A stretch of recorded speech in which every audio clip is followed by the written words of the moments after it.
So the current treatment guidelines are not so recent actually, the major point to consider is that treatment of restless leg syndrome and management of restless leg syndrome need to consider the prevention of augmentation. Augmentation is a paradoxical reaction to medication, mainly the dopaminergic drugs, with a worsening of symptoms and a worsening with increasing dosage of the medication, which should help treating symptoms, but this causes a paradoxical worsening and an improvement after reducing the medication. So any guideline for treating and managing RLS should take into account that augmentation needs to be prevented, because it's then really difficult to manage augmentation, and these patients also have more or less response to any kind of symptomatic treatment.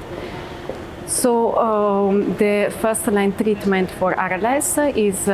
with alpha-2 delta ligands like Gabapentin or Pregabalin, and as a second line, or in selected cases, one can still use also dopaminergic agents, not levodopa, because there is a very high risk of augmentation, but dopaminergic agents are still recommended according to the current guidelines. But the dosage should be kept as low as possible, and the duration of treatment also as short as possible.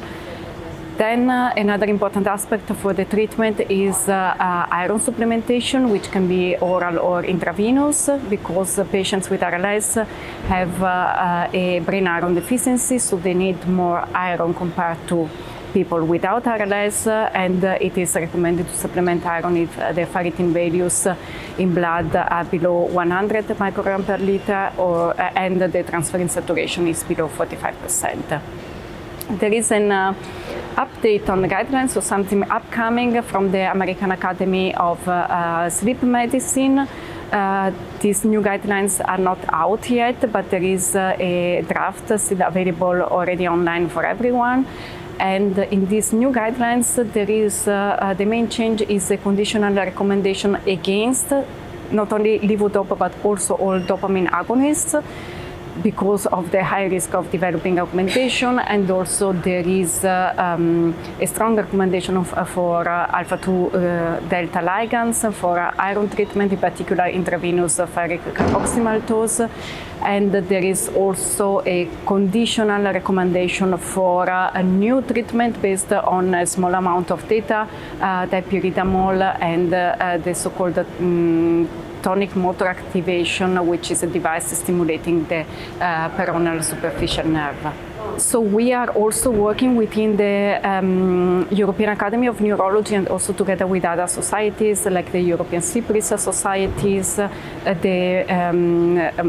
European section of the movement is the Society, European Pediatric Association, and also patient representative from the European Federation of Neurological Association on new European guidelines. This is still work in progress,